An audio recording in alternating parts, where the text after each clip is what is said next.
Hola, buenas noches. Muchísimas gracias por acompañarnos. Bienvenidos y vamos a iniciar con tema de lluvias porque hoy dejaron daños e inundaciones en diferentes partes del país. Hablamos entonces de las zonas más afectadas, donde el Caribe, la zona norte y también algunas comunidades de Cartago, Douglas.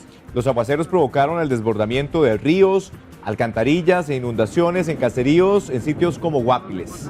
Además, los bomberos tuvieron que realizar el rescate, un rescate difícil de una persona que quedó atrapada en el cauce del río Sucio cuando este creció en las cercanías de Horquetas de Sarapiquí. También se reporta la muerte de una mujer que le cayó un árbol en el sector de Quebrada González, esto en el Parque Nacional Braulio Carrillo. Cayendo unos granizos, es increíble, es algo fuertísimo, ahí pueden irlo viendo, pueden ir viendo los granizos, de hecho que hay labores suspendidas porque no se puede ni trabajar acá.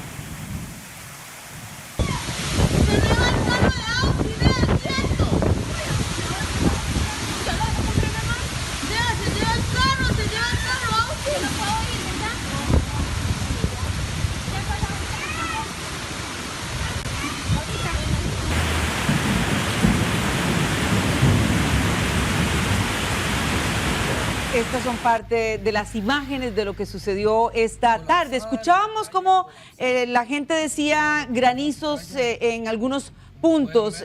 También por esta razón vamos a tener suficiente información, sobre todo para las personas que están en zonas vulnerables y con la advertencia de que hay que ser precavido y no hay que exponerse. Incluso el meteorológico esta semana comunicó que las mañanas las íbamos a tener muy calurosas, pero con una alta probabilidad de este tipo de aguaceros por la tarde, y fue lo que ocurrió hoy. Así es, fuertes lluvias, también mucho viento, y vamos a tener información con nuestros compañeros Hernán Barrantes y Roger Espinosa. En este momento ya tenemos información con Roger Espinosa y todos los detalles. Gracias, compañeros. Nosotros nos encontramos en el sector de La Cangreja, específicamente en la Ruta Interamericana 2, donde desde este lunes por la noche una gran cantidad de material provocó el cierre de esta importante carretera que la utilizan las personas que van desde Cartago hacia la zona sur. Importante comentar que durante toda esta tarde estuvieron trabajando para abrir un paso provisional. Sin embargo, esta enorme roca que ustedes tendrán en ese momento en sus pantallas provocó el cierre nuevamente de esta carretera. Nos comentaba hace pocos minutos, tuvimos una comunicación con David Meléndez de Emergencias del MOP y nos comunicaba que no se reabrirá el paso por lo que queda de este martes. Esto porque las condiciones climatológicas en este punto son bastante volátiles, podríamos decir, y son cambiantes. En este momento podrán ver que no está lloviendo, sin embargo, en pocos minutos cambia totalmente y se viene un aguacero torrencial, que era el que se estaba presentando cuando llegamos a este sitio nosotros hace un par de horas. Importante comentar que el paso está totalmente cerrado, así que es importante recordarle a las personas que utilicen rutas alternas como la ruta 27 o el sector otros sectores, perdón. Pero veamos también esa otra imagen que vamos a proyectarles en este momento en pantalla, donde se ve la fuerza del río en el sector de la Cuesta del Fierro durante esta tarde. Estas lluvias provocaron que algunas viviendas tuvieran algún tipo de afectación menor. Sin embargo, las personas de estas zonas estaban bastante preocupadas. Veamos un poco del ambiente de esta tarde.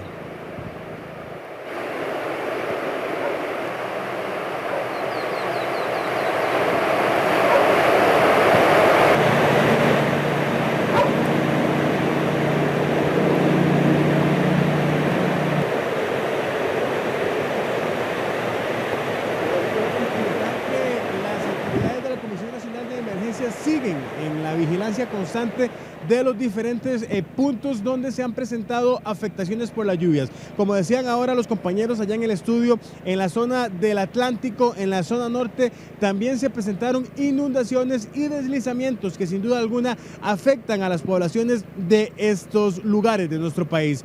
Otro de los videos que vamos a mostrarles fue esta escuela en el sector de Tres Ríos. También ahí se provocó una inundación producto de las lluvias y del mal estado de la infraestructura de este centro educativo. Esto provocó que tuvieran que suspender las clases y enviar a todos estos niños a sus casas, que sus padres llegaran por ellos para velar por su integridad física. Pero veamos lo que nos dijo la directora de esta escuela durante la tarde de este martes, luego de que se presentó esta emergencia. Empezó como la 1:30 de la tarde, tuvimos que meterlos en las aulas, no dejarlos salir en ningún momento, aunque algunas aulas estaban cayendo goteras y la lluvia se deslizaba por las paredes. Tuvimos que acudir a esas medidas porque la situación era muy peligrosa, caminar por los pasillos del centro educativo. Muy bien, ya ustedes pudieron escuchar la preocupación de esta directora del Centro Educativo Yerbabuena de Tres Ríos. Ellos aseguran que durante mucho tiempo han estado pidiendo la intervención del Ministerio de Educación Pública, así como de la Municipalidad de la Unión, para que intervengan y se reubique esta escuela para que estos niños ya no tengan que seguir sufriendo estos problemas cada vez que llueve. Pero veamos esta información que resume un poco lo vivido durante este martes en los diferentes puntos del país donde los aguaceros afectaron. Calles inundadas en Guapiles, ríos desbordados en Sarapiquí, preocupación en Cartago y daños en infraestructura en Naranjo. Esto causaron los aguaceros de este martes. Según el Instituto Meteorológico Nacional, las fuertes lluvias de las últimas horas son producto de una activa zona de convergencia intertropical. El Caribe Norte, el Valle Central y la zona norte del país son los puntos más afectados. Esto ha desencadenado una serie de tormentas, de lluvias muy fuertes en esa región, que han generado inundaciones, que han generado deslizamientos, que han generado en este caso el aumento del caudal en algunos ríos, que incluso pues dieron a que se presentaran cabezas de agua y que generaron bastante daño en algunos puntos. Insisto, sobre todo en la parte norte del país. Estas condiciones seguirán en los próximos días, pues el miércoles prevén el ingreso de la quinta onda tropical al país. Estamos dándole seguimiento al sistema. Es muy probable que debido a esta particular circunstancia puedan estarse presentando algunas precipitaciones importantes durante la tarde en zonas como el Valle Central, el Pacífico, sobre todo en las montañas, también en lo que es zona norte y Caribe, principalmente las montañas las más fuertes. Pero bueno, todo esto parte de la condición normal o esperable dentro del periodo de estación lluviosa. Aunque se esperan precipitaciones típicas de la época, los meteorólogos advierten no descartar los riesgos. Muy bien, ya para ir finalizando es importante comentar esta situación que se comentaba en la nota anterior. Ya se acerca la quinta onda tropical que va a afectar nuestro país, así que hay que mantener la guardia alta para evitar ser tomados por sorpresa. Acatar todas las recomendaciones que hacen las comisiones de emergencias, tanto locales como nacional, para que no tengan ningún problema, ningún contratiempo con estas fuertes lluvias. Pero yo dejo el pase con mi compañero Hernán Barrantes, que se encuentra en la ruta 32 con más información, compañeros. Gracias, Roger y estimados televidentes. Así es, nos encontramos en las cercanías del Parque Nacional Braulio Carrillo, donde el Caribe fue la zona más afectada por estas lluvias que se han presentado el día de hoy. Pero el hecho más lamentable se ha registrado acá en el Parque Nacional Braulio Carrillo, específicamente en lo que es el parque conocido como Quebrada González, donde se encuentra la estación de guardaparques, donde hay mariposarios, hay senderos para los turistas. Ahí, en ese último punto, lamentablemente, una estadounidense de 28 años perdió la vida. Ella y su novio, quien es costarricense de unos 35 años y con el que convive desde hace un año en el país, se encontraban realizando un recorrido por este sector cuando al momento de emprender la salida hacia la ruta 32, empezó a llover muy fuerte y un árbol viejo, ya seco, se quebró en dos y lamentablemente un tronco la golpeó a ella en la cabeza. Su novio resultó con apenas algunos golpes menores.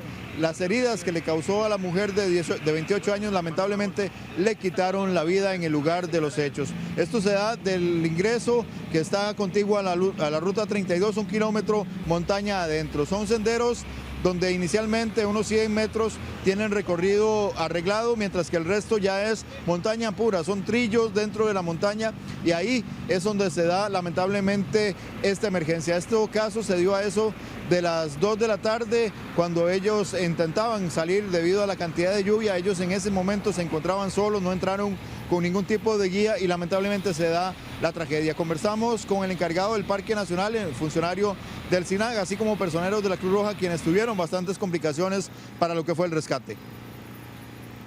Ellos ingresan a eso de las 11:30, 12 del día, ingresan con el clima en buenas condiciones, soleado, se le permite el ingreso, ellos pagan el derecho de admisión y empiezan a hacer los senderos, los cuales son 3 senderos. Ya tipo 2:20 de la tarde más o menos, se apersona la pareja de ella, el muchacho, el esposo de ella, y nos informa que la muchacha fue golpeada por un árbol. Entonces solicitamos la unidad de rescate y nos apersonamos al lugar. Cuando llegamos al lugar ya con el paramédico, él la declara fallecida en el lugar. Normalmente ellos entran autoguiados. Nosotros únicamente a la hora de cobrarles el derecho de admisión, les damos las indicaciones, les damos las medidas de seguridad y cuando nosotros observamos que el clima no se está prestando, porque como es un bosque lluvioso y acá llueve casi todos los días, cuando vemos que está lloviendo mucho, o que hay tormenta o que hay vientos, no dejamos el ingreso de personas a ese sendero. Por lo mismo, para evitar un incidente de estos, pero bueno, ya tocó y es lamentable, ¿verdad? Bien, como decía el funcionario del SINAC, esta es la primera vez que ocurre un tipo de emergencia de este tipo acá en el sector de Quebrada González, donde es muy visitado por turistas, son cientos de turistas. Para el rescate o lo que es la recuperación del cuerpo hacia la ruta 32, donde lo retiraron ya funcionarios del organismo de investigación judicial, se necesitaron 10 cruzrojistas, donde participaron tanto el comité de Guapiles como del comité de la sede central de San José, debido a que es una zona bastante complicada. Escuchemos lo que conversamos con el personero, con el representante a cargo de la Cruz Roja. Ella viajaba con otra persona, nos comentaba usted, esta persona resulta ilesa. Sí, de momento solamente se encuentra con golpes menores, sí afectado un poco psicológicamente, sobre todo la situación que se dio. Esta misma también sale de lo que es sobre la ruta. Se le brinda la atención por parte de la Cruz Roja. De momento se encuentra estable. Ahora, de acá donde nos encontramos, que es la entrada de estos senderos, ¿a cuánta distancia estaba ella de la entrada? ¿A cuánta distancia estaban? ¿Cuánto tuvieron que recorrer? Sí, alrededor de más o menos 1 kilómetro o más, tal vez se puede haber hecho el recorrido. Era un espacio pues bastante pequeño, bastante estrecho, y eso fue lo que complicó el rescate, sobre todo porque es montaña virgen este sector después de la parte que recorren estos senderos y sin duda pues es el hecho más lamentable que dejan hasta ahora estas lluvias. Pero también las emergencias dejaron casos donde se presentan milagros, como es el ocurrido acá muy cerca de donde nos encontramos en el cauce del río Sucio, acá en el sector de Horquetas de Sarapiquí, donde un operario de una draga tuvo que ser rescatado después de varias horas al verse sorprendido mientras trabajaba en el cauce del río Sucio con esta maquinaria y se presentó una cabeza de agua enorme, sin duda bastante complicado que se dio ahí y que pues por fortuna él logró actuar, se subió sobre el techo primeramente de la draga y posteriormente debió subirse sobre el brazo de la draga y esperar ahí que fuera rescatado por personeros de la Cruz Roja. Una labor bastante complicada. Veamos un poco el momento de este rescate, el ambiente de ese rescate. Zapazo.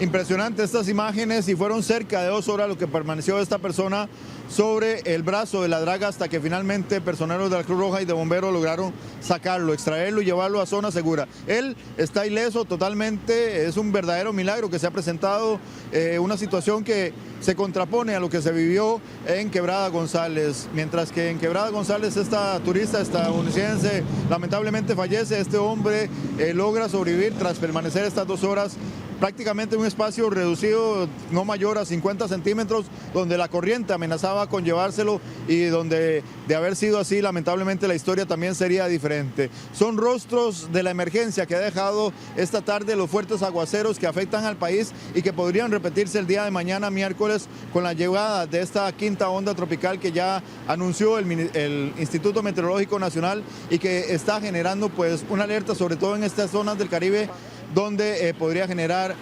mayor emergencia debido a la saturación de suelos.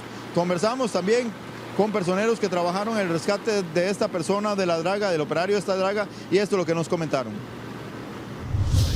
A un masculino adulto sobre una draga a mitad del río.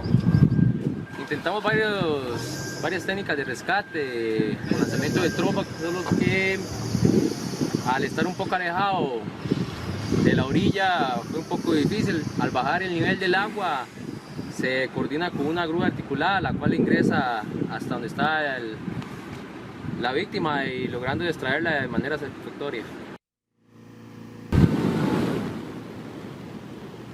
Hay que estar muy atentos, sobre todo por la llegada de la quinta onda tropical, la cual afectaría primeramente en horas de la mañana al Caribe y posteriormente al Pacífico, según las previsiones del Instituto Meteorológico Nacional. Estaría una interacción con lo que se llama la zona de convergencia intertropical, lo que estaría generando aguaceros similares o de mayor intensidad en estas zonas el día de mañana. Lamentable sin duda el hecho de la norteamericana que ha perdido la vida en lo que es el Parque Nacional Braulio Carrillo, y a la espera de lo que digan las autoridades sobre este tema, y también un llamado sin duda a la ciudadanía a estar muy atentos, sobre todo en aquellas zonas propensas a situaciones como estas que hemos vivido el día de hoy.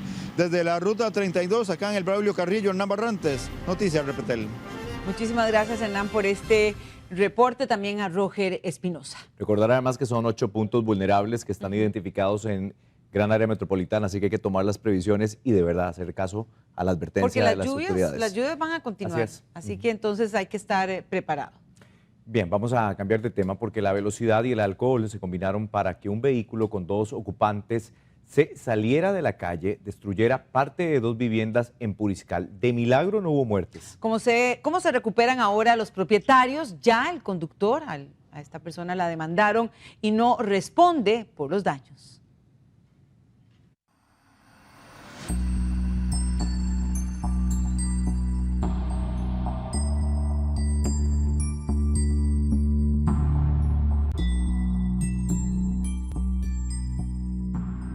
Eso que vemos acá es una de las columnas de una vivienda acá en Cerbatana de Puriscal. A pocos metros había un muro y un portón. Próximamente acá también había otro muro de baldosas.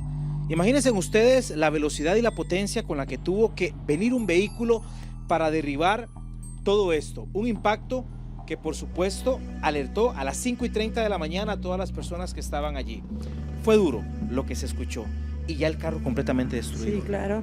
Fue un impacto muy duro. Yo vivo aquí a unos 50 metros de aquí y el estruendo fue espantoso. Eso lo despertó a uno.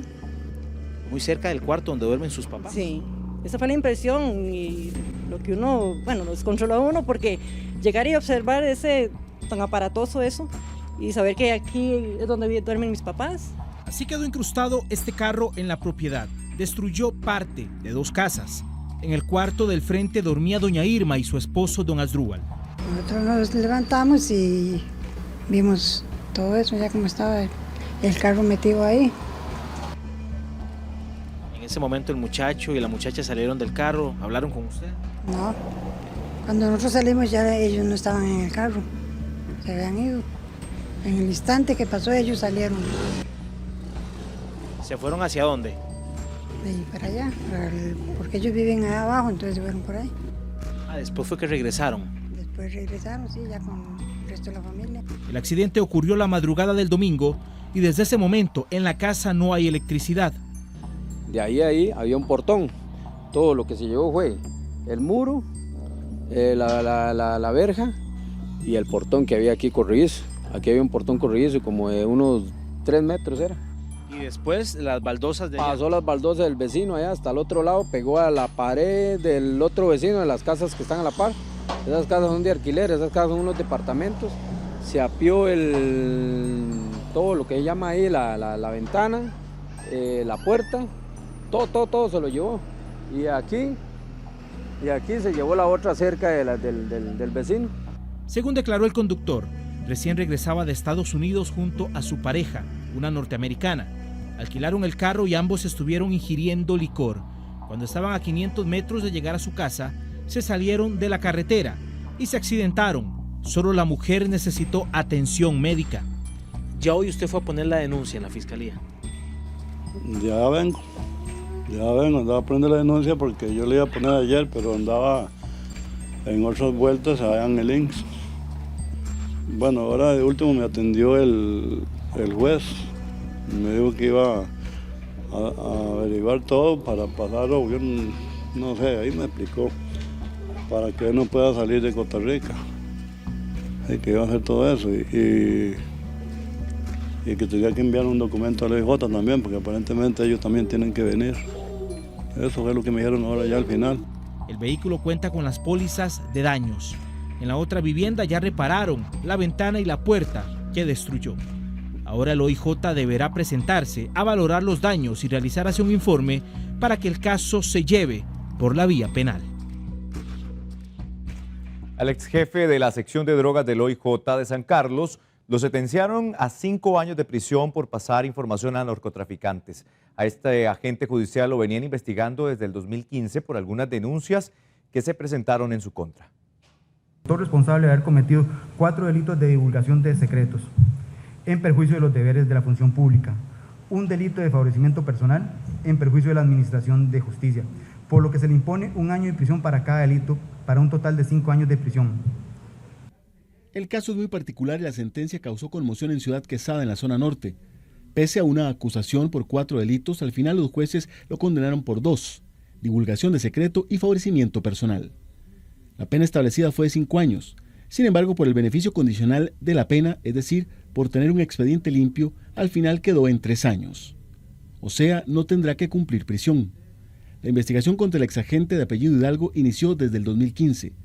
Según lo que los jueces lograron establecer, utilizó su puesto como jefe antidrogas para pasar información sobre las investigaciones a una informante y esta a su vez la compartía con una organización narco. Pues usted transmitía información a una persona que no es funcionario judicial, a una persona que ustedes lo han hecho ver como una persona informante, pero esta persona informante, según el mismo manual del organismo de investigación judicial, inclusive la ley de psicotrópicos que establece y nos informa que es un informante, lo cierto el caso es que esta no tenía la autorización legal y más bien todo lo contrario, tenía la obligación de guardar silencio. Durante todo el proceso, el ex jefe estuvo suspendido sin goce de salario y hasta lo privaron de la orden patronal.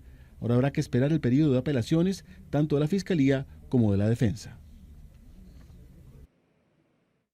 El joven asesinado la noche de este lunes en Acerrí era un fanático de las mejengas, bondadoso y también muy casero. Así lo recuerdan este martes sus familiares y amigos. Los familiares del joven Alex Retana Corrales velan su cuerpo en el Salón Comunal de Salitrillos en Acerrí, justo a la par de la cancha de fútbol 5, en donde ayer sucedieron los hechos que derivaron en la trágica muerte del joven de 21 años. Ángelo Valverde es testigo de excepción. Era amigo de la víctima y conocía al agresor. Dice que lo vio todo. Estaban jugando aquí en Salitrillos y entonces ellos empezaron a jugar y medio se hicieron una jugada brusca.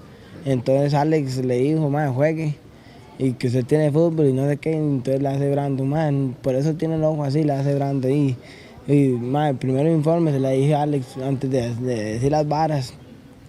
Luego de esa discusión, el agresor de 20 años de edad se retiró hasta una casa ubicada camino a la de la víctima. Ángelo iba con él. Le dijo Pipi, ¿qué? Ahora sí que cómo es. Entonces le dijo, más llévela al suave. Entonces nosotros, 3 más le dijimos, más llévela al suave, weón. Entonces ya nos pegó, nos hizo así, entonces nosotros nos quitamos y ahí fue donde empezó todo. Le pegó el cuchillazo aquí y ya. Hoy, sus acongojadas tías recordaban sus virtudes. Yo lo recuerdo como una persona muy preciosa, muy humilde, muy sencilla, una persona que no se metía con nadie, no molestaba a nadie, muy casero. El otro joven, el agresor, fue detenido anoche mismo por la policía y hoy fue puesto a la orden del Ministerio Público. 50 familias continúan sin electricidad tras la caída de 2 postes que derribó un camión en La Uruca. Según la Compañía Nacional de Fuerza y Luz, el servicio será restablecido cerca de las 10 de la noche. Cerca de las 11 de la mañana, esto provocó un apagón en 50 hogares ubicados cerca de la entrada de León 13 en La Uruca. Bueno, uno de los furgones que está atrás, al pasar muy cerca del tendido eléctrico, pues jala el tendido, hace que el poste caiga al piso, se fracture, y parte del tendido eléctrico queda también en uno de los vehículos que están a este otro costado. Tenía 2 ocupantes, sin embargo no sufren ninguna lesión. Sí hay también una afectación en una de las viviendas donde la cocina tuvo un cortocircuito a raíz de la emergencia. Hicimos una revisión en la zona, pero ya la compañía de Fuerza y Luz, que está en el lugar, se está haciendo cargo de toda la escena. Funcionarios de la Compañía Nacional de Fuerza y Luz trabajan en la zona para restablecer el servicio. Estiman que sea posible a eso de las 10 de la noche. Ya la mayoría del circuito fue respaldado desde otros lugares y se tiene estimado para ir de las 10 de la noche. Bueno, inicialmente debido a que el tráiler quedó enredado ahí en las mismas líneas de comunicaciones, hubo que traer una grúa para levantar el poste dañado, que tiene un seccionador, es un equipo también pesado, para levantarlo y desenganchar el tráiler, y a la vez otra grúa se requiere para llevar el poste nuevo, el que vamos a instalar. Aparte de las cuadrillas que están trabajando tanto en la red eléctrica como en las redes de comunicaciones. En lo que va de este año, la Compañía Nacional de Fuerza y Luz ya atiende 61 incidentes de daños en postes impactados o enganchados por camiones. Según la Dirección de Distribución de Energía, la reparación tras este tipo de incidentes cuesta entre 1 millón y 2,5 millones de colones.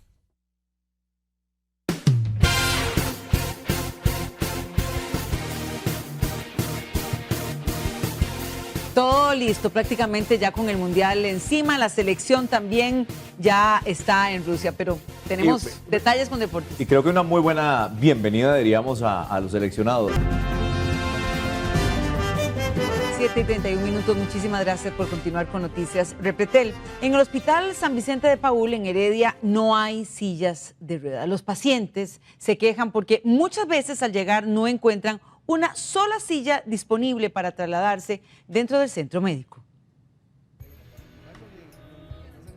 Doña Soledad Rieta, una de las personas que se quedó este martes sin una silla de ruedas en el Hospital San Vicente de Paúl en Heredia.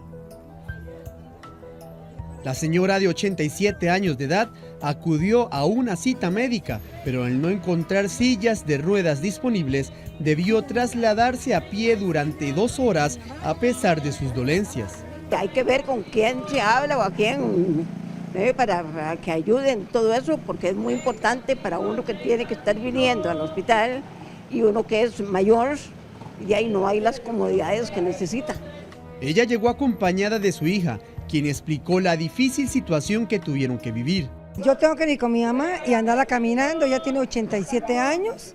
Hay que llevarla hasta allá al 3er, 4º piso, 5º piso, porque ella va a geriatría, a consultas con la nutricionista, consultas con el cardiólogo, y mi mamá llega agitada, nunca hay sillas. Según los pacientes, esto es cosa de todos los días, y los más afectados son los adultos mayores, quienes para poder movilizarse tienen que buscar alguna silla prestada. Nunca hay sillas de ruedas, la verdad, o sea, siempre es, si llega uno, yo a mi mamá tuve que hacerla caminar de la parte de afuera hasta el piso 3, o sea, llevarla ahí con mi hermana y todo, ¿verdad?, para poderla enyesar. Fue un poco frustrante porque traíamos a mi papá, es un anciano, ¿verdad?, es un adulto mayor, y ese día no podíamos traer la silla porque veníamos en un carro muy pequeño. y uno siempre piensa, bueno, ahí hay sillas, ¿verdad? Entonces nos vinimos tranquilamente y llegamos y no podíamos jalarlo en nada porque no teníamos la silla, ¿verdad? Entonces creo que sí es algo que hay que resolver muy pronto. La dirección médica del hospital explicó que cuentan con tan solo 200 de estas sillas y que el faltante se debe a que en muchas ocasiones tienen que ingresar algunas de estas al taller para que las reparen. La próxima semana, alrededor del martes, el Hospital Calderón Guardia nos va a ceder alrededor de 20 sillas, con lo cual ya nos equilibramos, y la licitación que se había hecho para la compra de 100 sillas adicionales está para el segundo semestre. Se espera que en las próximas semanas los pacientes puedan contar con las nuevas sillas de ruedas. Este lunes se aprobó en segundo debate la Ley de Justicia Restaurativa, que permitirá una conciliación entre un delincuente y una víctima cuando se trata de delitos menores. Tome en cuenta, eso sí, que se involucra a víctimas que sufren violencia de género y delitos sexuales, en un marco donde le quitarán dinero que usan para las víctimas y se las darán a la atención de los agresores. Por increíble que parezca, así se aprobó por los diputados. Es sencillo. El proyecto de ley solo necesita la firma del presidente y que se publique y comiencen a aplicarlo. En pocas palabras, un delincuente que cometa delitos menores como robos y hurtos no tendrá que ir a juicio si concilia con la víctima, le devuelve lo que se robó o se lo paga y además de eso le ofrece una disculpa. En eso consiste la Ley de Justicia Restaurativa, algo que el Ministerio Público no ve mal, hasta el momento en el que se incluyen los delitos de violencia de género y delitos sexuales, es decir, donde el agresor de una mujer puede llegar a conciliar con ella sin evitar ir a prisión, según el proyecto. Se permite que asuntos de violencia doméstica sean llevados a buscar medidas alternas entre la víctima y el ofensor en el programa de justicia restaurativa, lo cual atenta contra una igualdad de condiciones entre la víctima y su ofensor, y nacional e internacionalmente ya se ha prohibido que se sometan o que insten o que procuren ese tipo de negociaciones entre las víctimas de violencia doméstica y sus ofensores. Otro punto, según redacta la nueva ley, serán los magistrados quienes estén a cargo de este nuevo órgano.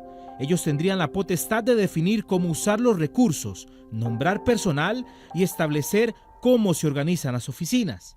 Para la Fiscalía eso va en contra de la independencia de tomar sus propias decisiones y manejar los recursos y el personal. Y lo más preocupante es que anoche mismo, cuando aprueban el segundo debate el proyecto de ley, dicen que reconocen que esos ajustes había que hacerlos, que esas reformas debían darse, pero a pesar de ello la aprueban. Peor aún, y lo que más impacta, el proyecto establece que se debe crear una oficina de atención a los que cometen el delito, pero el dinero para financiarla sale de la plata que tiene el programa de protección de víctimas y testigos, es decir, le quitarían el dinero a las víctimas para atender a los delincuentes. Un dato para asustarse. El tema aquí, ¿qué es?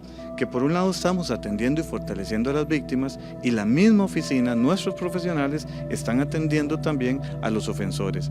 Esto dentro de un sistema como el que tenemos nosotros de administración de justicia no es lo correcto.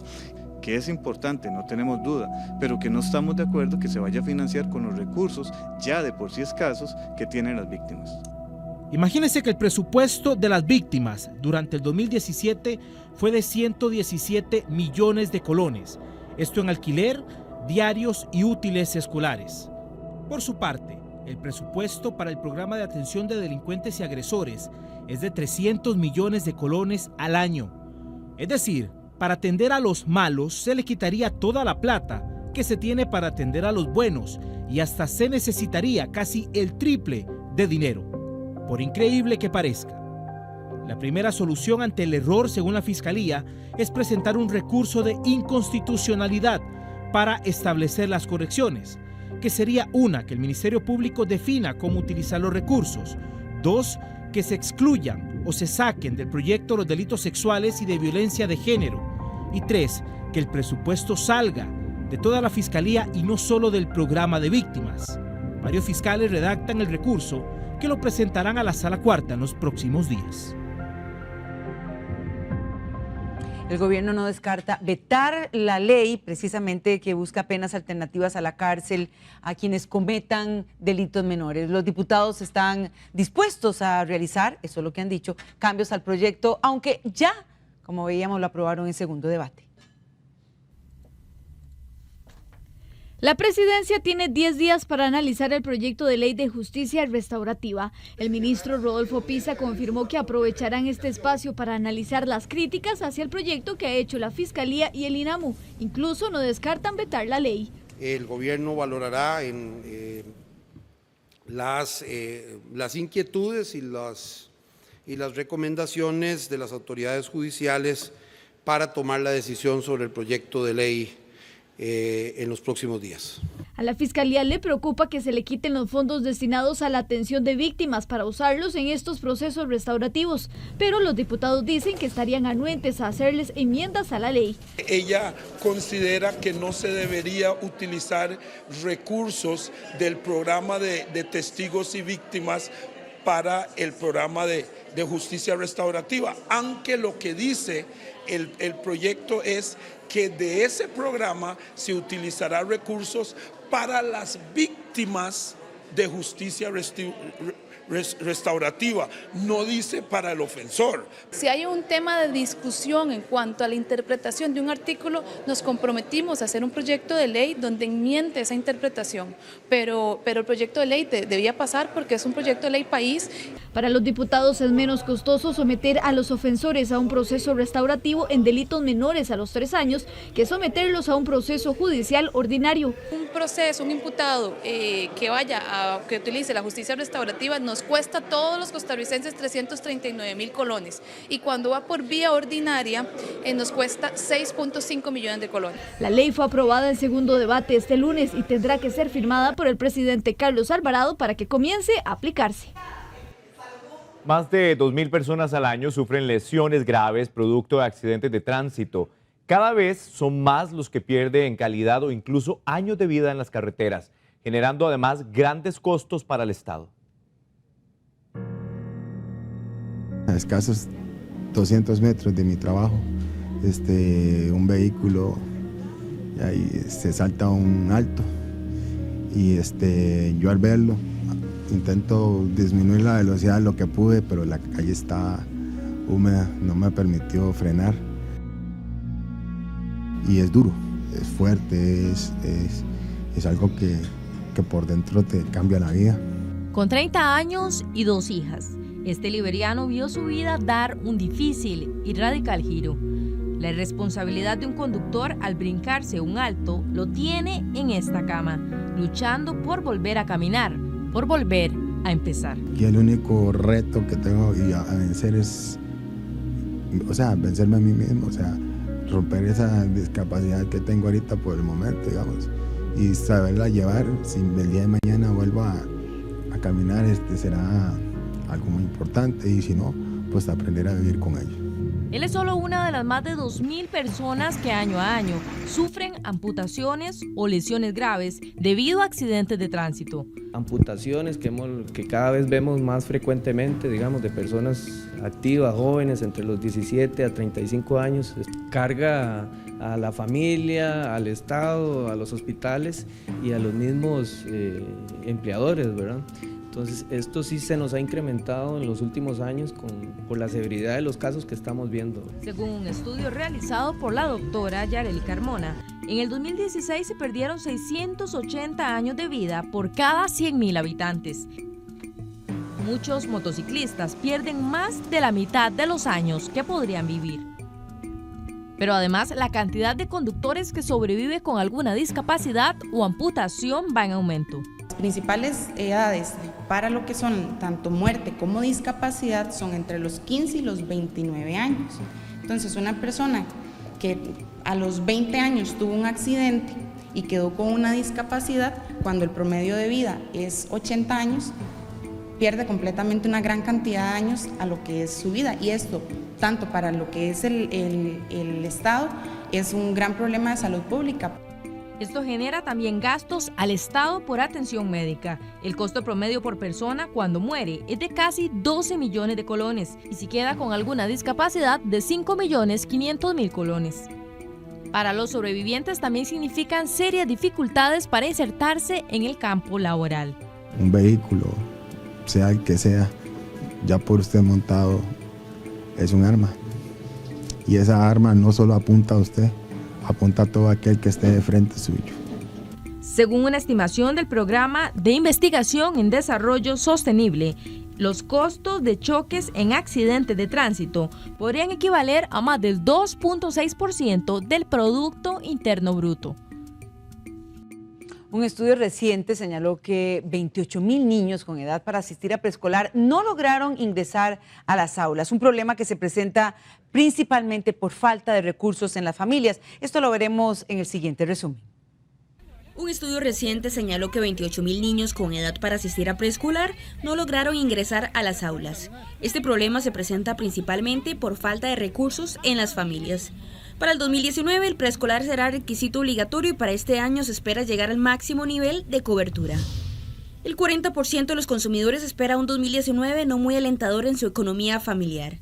Precios más altos en los productos de consumo diario y un ingreso que lamentablemente no crecerá al mismo ritmo de los ingresos.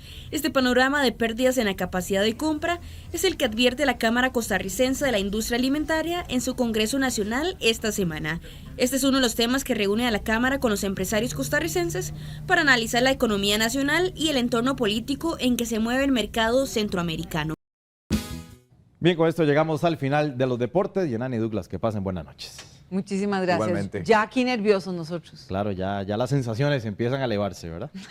Sí, bueno, sí. a mí no me ha quitado el sueño todavía. Vamos a ver más adelante. Y va a ser tema protagonista todos estos días, Totalmente, ¿verdad? ya la cuenta regresiva está para el domingo. Así es, Muy bien. muchísimas gracias. Y muchísimas gracias también a ustedes por habernos acompañado. Recuerde, más información 11 de la mañana y mañana 6 en punto. Siempre la cita con Noticias RPT.